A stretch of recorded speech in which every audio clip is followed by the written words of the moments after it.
What up YouTube, it's Misery Hates Company. In this video, I want to give you a beginner's guide to the best heroes to pick at the very beginning of the game. Reason being is that Scarlet Witch is coming and I am very confident that we're going to get a lot of new people coming to play Marvel Future Revolution and a lot of people returning to the game. And in doing so, a lot of people might lose their account or just be starting over from scratch. So in doing so, I am going to start a beginner's guide series for everyone to benefit from. It'll be here for the long term. I will keep a link to it in all of my videos. That way all beginners can have a quick resource and a playlist that goes through as many different benefits and tips that I can think of and right at your disposal. So like I said in the beginning, this video in particular is going to be starting at the very step one, choosing your hero and who you should pick and why. Because I'm gonna be honest, I'll tell you up front, you should not pick your favorite hero first. Scary, huh? All right, let's jump straight into it. All right, so for the purpose of this video, I will be selecting a new server so I can start fresh. We were going to be selecting the server Nowhere because I felt like that was an appropriate name for an alternate server of mine. So we're going to go and get started. In case you're curious, I am playing on BlueStacks. Link in the description on how to download it so you can play it on your computer, or you can keep playing Marvel Future Revolution for free on your phone.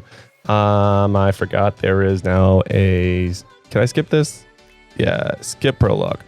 So obviously new players, you should not skip this and watch it because there's a pretty awesome story to this game, but I have seen it and this is not the point of this video.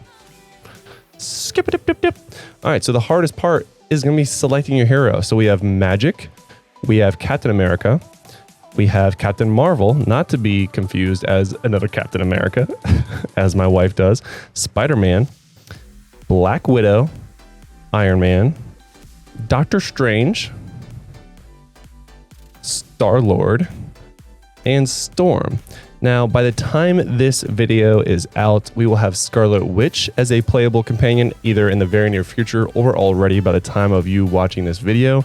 She will be the 10th playable hero. The decision on who you should start with will not change, even with Scarlet Witch being added to the game. So the reason being is that if you pick your favorite hero first, I'm going to disappoint you. There is going to be a part of the game that you're not going to be able to do. You're going to be playing all the way up into a certain point, and the game is going to make you level up your squad rank, which the only way to efficiently do it, outside of just doing all your dailies frequently, is to level up a whole nother hero.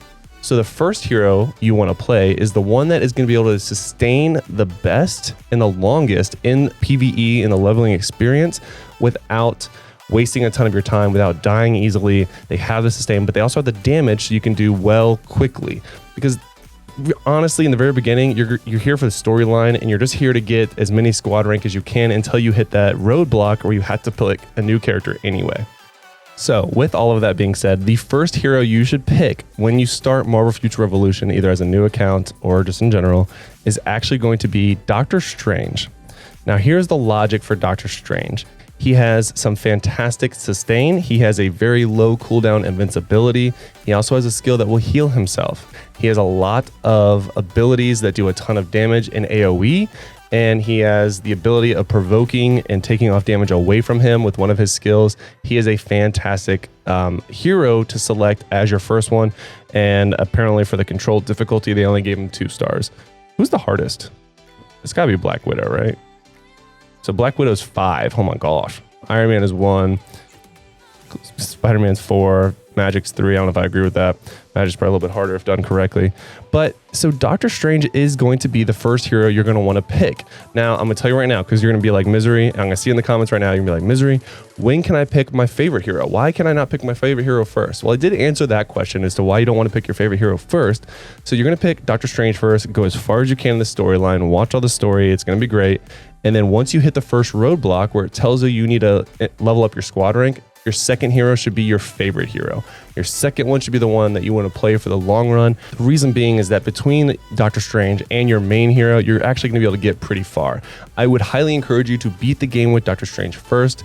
That way you get the squad rank, you get more resources that you can then move, and gear you can move onto your main, which is going to be the second person you're going to be working on, as well as Omega cards. We'll go into details on what all of these random words mean in a later beginner guide, but in this video, I did want to make it as crystal clear as possible. You don't want to pick your favorite favorite hero first, pick Doctor Strange. His auto attacks actually hit twice, so you do a little doo-doo every single time, so it's great for AoE damage.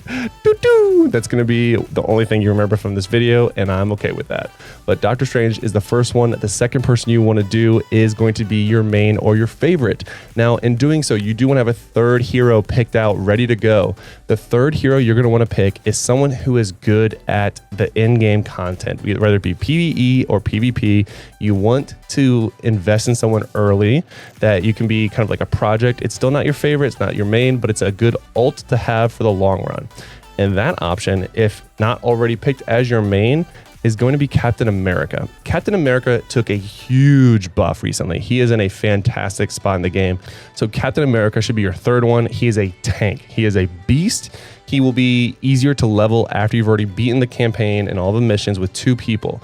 Now, since I've first played the game, they do have a new thing called the Pegasus Base. The Pegasus Base is a great option for you as well. I would highly encourage you, though, to not use it on your first 3 heroes. Use the Pegasus Base on any other ults. Any other mains, so as you beat the storyline, use those Pegasus Base tickets on any of the other heroes that will naturally level them up as you work on these first 3 heroes. That will also net you all the benefits, the gold, the squad rank, all the fodder, if you will, from leveling up an additional hero while you're already leveling up another hero.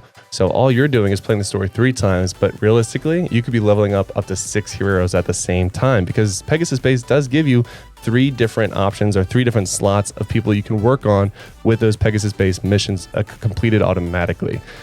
That's going to go ahead and do it for today's video. Like I said, this is what we're going to call part 1 in the Beginner's Guide series for Marvel Future Revolution. If you're new to the game, welcome to the community. Make sure you smash the subscribe button, because I know you're going to fall in love, and I want to make sure I give you all the best content as soon as it hits the ground, while also helping you catch up so we can maybe play in the in-game content together, because that is where all the fun is being had. Until next time, guys, I'll see you in the next video.